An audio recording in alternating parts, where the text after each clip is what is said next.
Hello friends and fam, enlightened beings, Hardcore Yogi here. So this video is about the physical benefits of yogic exercise. So I'm going to touch on three of the main fitness components which yogic exercise can help us cultivate. They include cardiovascular fitness, muscular strength, and mobility and flexibility. Now these may seem quite basic, and many different kinds of movement can help us develop these. Yet I'm just going to share it through the lens of how yoga can influence and help us to build these qualities. And it may just help a few things click regarding your yoga practice and if yoga is for you. So the first one is cardiovascular health. Now, on first glance, people may not think that yoga helps develop much cardio capacity because it doesn't leave us panting and out of breath. But it actually can help us develop some cardiovascular health in some ways, especially if you're not doing any other kind of movement, then you start doing this kind of movement. So anyway, how can yoga affect cardiovascular health? In fact, there has been a study on this. There have been several studies, but I want to share one which comes from the Harvard Health Medical website. So I'm just going to read the excerpt I took from this website. It says, a review of yoga and cardiovascular disease published in the European Journal of Preventative Cardiology indicates that yoga may help lower heart disease risk as much as conventional exercise, such as brisk walking. As I write in the April issue of the Harvard Health Letter, the study in this review looked at different types of yoga, including both gentler and more energetic forms. The participants ranged from young, healthy individuals to older people with health conditions. Overall, people who took yoga classes saw improvements in a number of factors that affect heart disease risk. They lost an average of 5 pounds, shaved 5 points off their blood pressure, and lowered their level of harmful LDL cholesterol by 12 points. The findings came as no surprise to Dr. Gloria Ye, an associate professor of medicine at Harvard Health School. And she says, yoga is unique because it incorporates physical activity, breathing, and meditation. Each of these elements positively affect cardiovascular risk factors, so combining them was sure to show a benefit. In addition, two other ancient practices that join slow, flowing motions with deep breathing, Tai Chi and Qigong, seem to show similar advantages. In this same article, she mentioned how yoga gently stretches the muscle, making it more insulin sensitive, more able to absorb your blood sugar into the muscles, which just helps, and that can help to lower obesity. And obesity and heart disease are linked. So yeah, that sums up my sharing for now on how yoga can affect the cardiovascular system.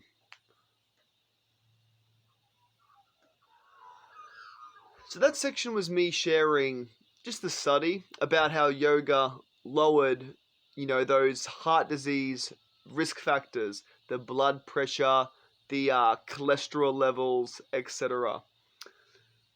The next two showings are a bit more of my visceral experience, yet also grounded in some research as well. So strength. Yoga can help us to build strength quite significantly depending on the set and setting. So, I'm not saying that yoga will help you build as much muscle mass as intense exercise lifting heavy weights. It won't do that. But it certainly can help you build a functional sort of strength. And this largely comes through isometric holds. You see, in yoga, we can hold our body in certain positions, whether it's using our upper body and core in holding planks and arm balances, or whether it's using our legs holding standing postures. These isometric holds, we are using the muscle to hold the joint in a certain place against gravity, and in doing so, we are recruiting the muscle fibers. We are tensing the muscle. In fact, in all yoga poses, except for yin yoga, half of our muscles are tensing to then hold the joint against gravity, while the other half of the muscles are relaxing. And as you get more developed in yoga and movement in general, in a large way, you can control the amount of muscular recruitment that you have in the postures. In a standing posture, you can choose to recruit more of your glute. You can activate it more. And as you activate these different muscle fibers, you are adding strength to them. So yeah. Okay, in addition to isometric holds, I want to look at it through the lens of intrinsic muscles versus extrinsic muscles. So, someone illuminated this to me. It was a professional dancer from Dance North in Townsville. I watched one of their shows and watched their amazing functional movement. These dancers, they were jumping in the air, throwing kicks, they were holding each other in the air, doing amazing movement. And after the show, I asked one of them, what is your strength training routine like? Do you lift weights? And he said, no, we don't lift weights, but we do a lot of body weight training. He said, we do things like calf raises on the bar, and we do a lot of yoga. And then what he said was that doing a lot of weight training, you can develop your extrinsic muscles. You can develop a lot of muscle fibers that are on the exterior. But with body weight training and with yoga and with planks, those core exercises, you develop your intrinsic muscles. So you develop a lot of muscles and muscle fibers that are very close to your center line, that are close to your core, and they really help with the functional aspect of supporting your body weight and moving your own body weight around. So he said you can get really strong without becoming really big. And yeah, I do resonate with that because I'm very light. I weigh about 64 kilos, but I can do these arm balancing routines that many of the big boys cannot do. Now, they can lift more weight than me, for sure, but there's certain aspects of movement where I, or yogis in general, can do movements that they can't. So I'm saying it can cultivate forms of strength that are quite unique to yoga, or simply unique to bodyweight training in general. And once again, as I said, you may not become super big, but you are very strong. So it can be deceptive in a way. So yeah, that sums up the benefit of strength. Yoga can help you cultivate strength. Oh yeah, and that kind of strength, it has a flow-on effect of positive benefits. It can affect your movement, your general movement, in very positive ways. Because it helps give you just a very strong and functional musculoskeletal system. A very well-rounded musculoskeletal system, You may not have the big muscles, but all of your muscles have adequate strength, including the hands and the wrists, the forearms, the feet, the ankles, all these small extremities in your body to the deep core muscles. The whole of you is just very strong in supporting your body weight. And this will support you in any movement endeavor that you do. It helps to sort of round out your musculoskeletal system. So yeah, that is how yoga can affect your strength in a positive way. Going on to the third physical benefit of yoga, we're looking at mobility and flexibility. So obviously, yoga helps us become more mobile. And I wonder, maybe it is worth sharing I heard this distinction between mobility and flexibility, and it can be worth thinking about. So, mobility refers mainly to the joint, it's the range of motion of your joint. Whereas flexibility refers more to the muscle and how much the muscle can stretch out. And they are interrelated, but they can also be viewed separately also. So, joint mobility is, can you do a leg swing? Can you lift up your leg? Can you flex your hip?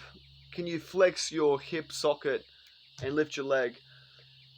And then flexibility is more like, okay, then can you place that leg on a bar and lean your torso forward, hinge forward at the hips, and really open up the hamstring? So that's looking at a difference between mobility and flexibility. Yoga certainly helps us cultivate both. So why is mobility so important? Um, you see, as we age, we do tend to lose some mobility. But I don't think it's necessarily inherent to the aging process. It's more inherent to the lifestyle factor that in this society, as people age, they become less physically active. They spend more time in chairs. And when you're, physically inactive, um, your muscles can shrink, become tighter and weaker, and they're less able to really pull your body around into those full ranges of motion. But yoga helps us really to maintain those full ranges of motion because we are consistently going into those full ranges of motion. So what are the benefits of having those full ranges of motion? The first one that comes to mind is simply functional movement. You see, mobility is a huge mobility allows us to do functional movement well. If we lack mobility in any joint, we can't do the full range of functional movement, leg movement, pushing and pulling, twisting in all directions. Mobility becomes a bottleneck to functional movement. So if you just keep that mobility at its fullest, you can then do any movement well. And you can continue exercising in a fun and pain-free way for life. So yeah, that's what I want to drill home here, is that the mobility will equal functional movement, which will equal longevity to your movement. Another one that comes to mind is mobility can aid recovery. You see, when you stretch your muscles, you really are moving them through a full range of motion. You are activating muscle fibers throughout the whole muscle. So therefore, you're allowing blood flow and nutrient absorption to go into the whole muscle. And this aids your recovery, especially your recovery from more intense exercise. So it's such a valuable counterpart to the more yang-based intense exercise. So yeah, it aids recovery. And also, lastly, posture.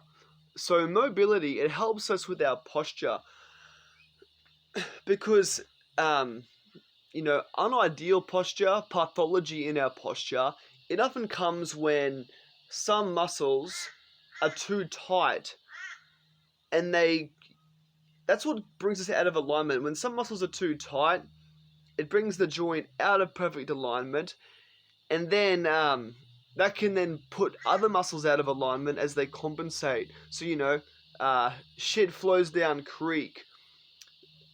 So when one muscle is too tight out of alignment, other muscles follow suit and come out of alignment, and we just create unideal posture.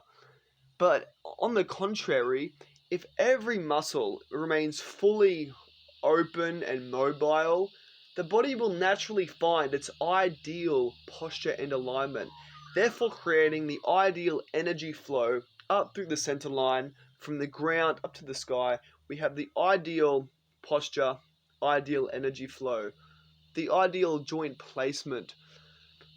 And yeah, once again, this supports functional movement. It supports being pain-free.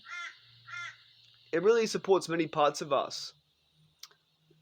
There's even research that shows how posture can affect our hormones. We've all heard of power poses, where we put the shoulders back, how that can increase testosterone.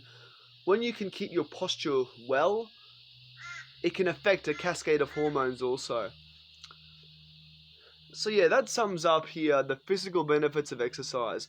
First we looked at, the physical benefits of yogic exercise.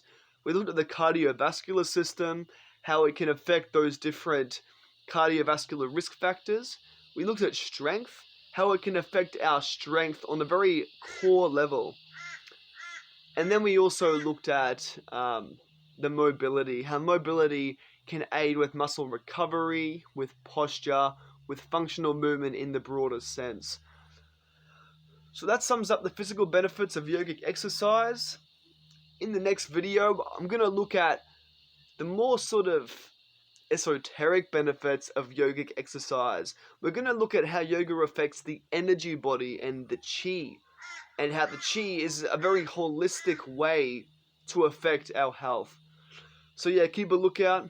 Sending much peace and love. Hope you get after those yoga postures. Namaste.